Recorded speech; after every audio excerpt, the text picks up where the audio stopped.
Kita kudu mahabbah kasih sayang terhadap sesama makhluk. Jangan jelek sesama orang, jangan makhluk, jangan binasa. Ada tikus terjebur kena sumur, ditolong itu menjadikan amal. Dua, nama kedor berkorban diri dan hati untuk banyak keredoan hati, urang teu banyak ikhlas, kudu dalam berkorban diri dan hati. Anu katilu untuk memperbaiki diri, urang teh kudu berintrospeksi diri cenah introspeksi diri ya. Anu kaopat neangan jalan karidhoan Allah untuk mencari ridho Allah. Urang teh segala perkara untuk ridho Allah, ayeuna anu barang di dahar teu ridho Allah mah teu halal. Sebenarnya ridho Allah teh urang kudu bisa bermakna anu ridho Allah teh nu kumaha. Lempang anu ridho Allah, anu mata anu ridho Allah jangan lihat film porno, lihat Al-Qur'an itu ridho Allah. Iya. Betul kan tidak? Betul. Anu nomor kelima, sabar tantangan menghadapi cobaan dan ujian. Itu resiko orang yang hidup. Banyak tantangan, cobaan, ujian, baik orang sakit, orang sakit harus sabar, jangan gitu, jangan marah-marah, jangan aral subaha di patutun dama. Ngarasula gitu. Jadi sabar tantangan menghadapi cobaan dan ujian orang hidup, harus banyak sabar. Nomor keenam, jangan putus asa bila menghadapi kegagalan. Itu namanya orang hidup. Wah, mah kita cita-cita kaya belum kaya, yaitu harus berjuang terus. Namanya kita bermodal, usaha belum hasil terus, jangan lumpuh berjuang. Jelek jualan senal, jualan apakah yang lain, kain kah, makanan kah, itu namanya jangan putus asa bila menghadapi kegagalan. Wah, mah kita berusaha karena bertakwa kepada Allah, semuanya berzikir, berdoa. Nah, di situ kita sabar tantangan menghadapi cobaan dan ujian. Jangan putus asa bila menghadapi kegagalan. Dia bilang tadi itu waima bisnis semua nggak cepat berhasil, kita harus sabar, harus berjuang gitu. Allah itu tidak menyegerakan, pasti ada pelannya gitu. Ya begitu, seperti kita berdoa, berwirid, ngaji Quran dan segala macam nggak cepat dikabul. Ya istilahnya kalau manusianya itu seperti kayak kayu api tegur. Kalau Allah mah enggak, kadang dicoba dulu, diuji dulu. Kalau sabar mah kita kadang-kadang enggak ketemu dunia kan akhirat. Yang penting kan ikhlasnya itu. Nomor ketujuh, tawadu seperti bumi. Bumi itu benda kelihatan mati tapi hidup. Mati tapi hidup. Hidup tapi tidak bernyawa. Hidup tidak bernyawa, tapi dia kalau diinjak sama kita enggak bertakwa, itu akan mendakwa. Bumi itu enggak rela sama kita. Makanya di bumi ini kalau kita enggak takwa, malah ya itu melanat. Bumi perut kita ini tidak ikhlas, tidak ridho diinjak samamu. Tapi kalau kita bertakwa, tawadu kepada bumi, kepada Allah, senang. Apa yang di bumi yang wajib dimakan, silahkan makan seisinya, apapun yang diperintahkan Allah, yang dihalalkan makan buat bagimu, buat orang, jangan gitu. Nah, gitu. Anu nomor ke-8, bertegak teguh seperti gunung. Gunung itu adalah bukit tinggi hijau. Gunung itu tidak akan runtuh kalau nggak diruntuhkan sama Allah. Siapa manusia bisa akan meruntuhkan gunung? Karena gunung itu besar. Nah, itu akidah-akidah seperti banyak muslim tergoda dengan akidah ganti apa namanya? Agama, akidah. Mata harus berkuat iman, bertegak teguh, harus bertegak teguh, berkuat, jangan sampai goda.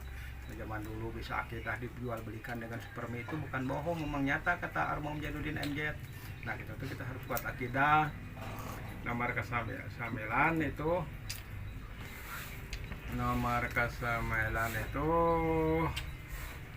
tawadu seperti onta. Tabah seperti onta. Antara binatang yang paling tabah itu adalah onta. Kerbau dinaikin ke Kanjeng Nabi lari. Kuda apalagi, banteng apalagi, kalau onta itu dinaikin sama Kanjeng Nabi Muhammad SAW di padang pasir ke guha Kairo, katanya jalan ngajek jerek nepi ke tujuan, karena antara binatang yang paling sabar gitu. Sebagiannya untuk tungganganmu dan sebagiannya untuk kita makan, disembelih dalam artinya. Karena semua itu sudah dibagi-bagi lah. 10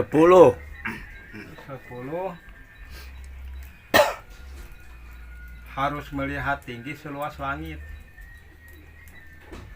melihat tinggi seluas langit itu ibaratnya kita kalau mengejar dunia itu harus melihat ke bawah, lihat yang di bawah kita yang sederhana yang kita ada. Kalau melihat jalur agama harus melihat ke atas, tapak langkah Rasulullah harus diturunkan kepada kita gitu. Harus diturunkan, betul tidak ya? Iya. Agama gitu harus Kita harus melihat ke belakang, dalam artinya kita harus berbelas kasih kepada orang lain. Jangan kita hanya memikirkan diri kita sendiri, begitu intinya. 11. Nomor 11 kenang pohon deui rantar yapalkeun teh anu. Totalnya ada berapa? 10 eta 12 nya pohon ada apa refleks sebenarnya. Oh iya. Pohon yang geus eta. Intinya semua itu ya, kita harus pengembalian diri kepada Allah. Karena innalillahi wa inna ilaihi rajiun, semua itu datangnya dari Allah dan semua itu harus kembalinya kepada Allah. Dan semua itu disertai Allah. Kalau kita tidak pengembalian diri kepada Allah, semua itu tidak benar semuanya. Makanya Nomor 11 Oh, saya masih ada? Iya. pengembalian baru diri 11. kepada Allah. Apa itu? Bergerak istiqomah seperti berjalan matahari, bergerak istiqomah seperti berputaran berjalan matahari. Matahari itu sama bulan kan tidak berpadu, berselisihan, berputaran dari siang ke malam, dari terbit sampai terbenam itu berputaran. Ya itu dicontohkan seperti kita sholat yang 5 waktu harus istiqomah seperti itu. Nah, gitu. Seperti makanya bergerak istiqomah seperti berjalan matahari, berjalan kita tuh istiqomah beribadah itu jangan sampai putus-putus, lemah, harus berputaran. Ibarat contoh begitu. Banyak ingat kepada Allah. Banyak Intinya, kepada Allah. tidak pernah lupa dan luput kepada Allah walau gitu. siang dan malam, karena Rasulullah sendiri juga selalu beristiqomah kepada Allah, tidak ada berhentinya begitu, ya. seperti itu. Yang 12? Poho deui mah. Eh. Poho deui gara-gara diingat caranya sih ingat. Poho teu didawamkeun teh apa anda teu guna teh ya ngan pernah paham teu digunakeun. Dalam artinya jalan itu tidak selamanya datar, makanya kita harus melihat kiri dan kanan. Kita harus sebaik-baiknya manusia, dalam artinya adalah orang yang selalu baik kepada sesama manusia. Makanya kita itu harus mengerti orang lain, maksudnya jangan kita hanya memperhatikan diri kita sendiri.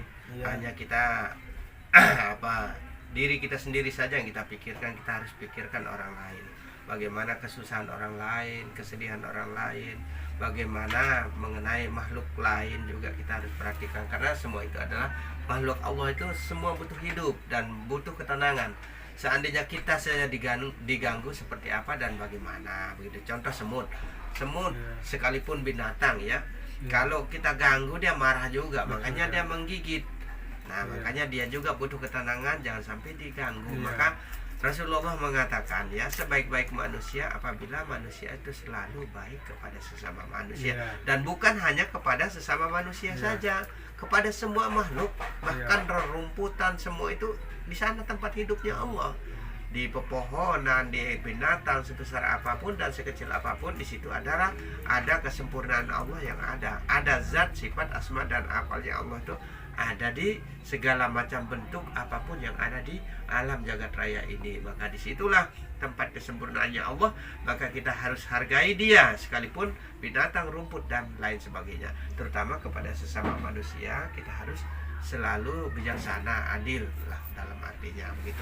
Adil, maka kita harus menjalankan adil, berakhlak, berbudi pekerti, sopan santun, bertata krama, berwibawa, merendah diri dan mau mengalah. Tapi kebanyakan kita ini tidak pernah adil. Nah, itu tidak pernah adil, maunya menang sendiri, maunya kita berkuasa sendiri, maunya kita itu paling sok merasa, paling pintar sendiri, paling tahu sendiri, paling alim sendiri, paling segala-galanya.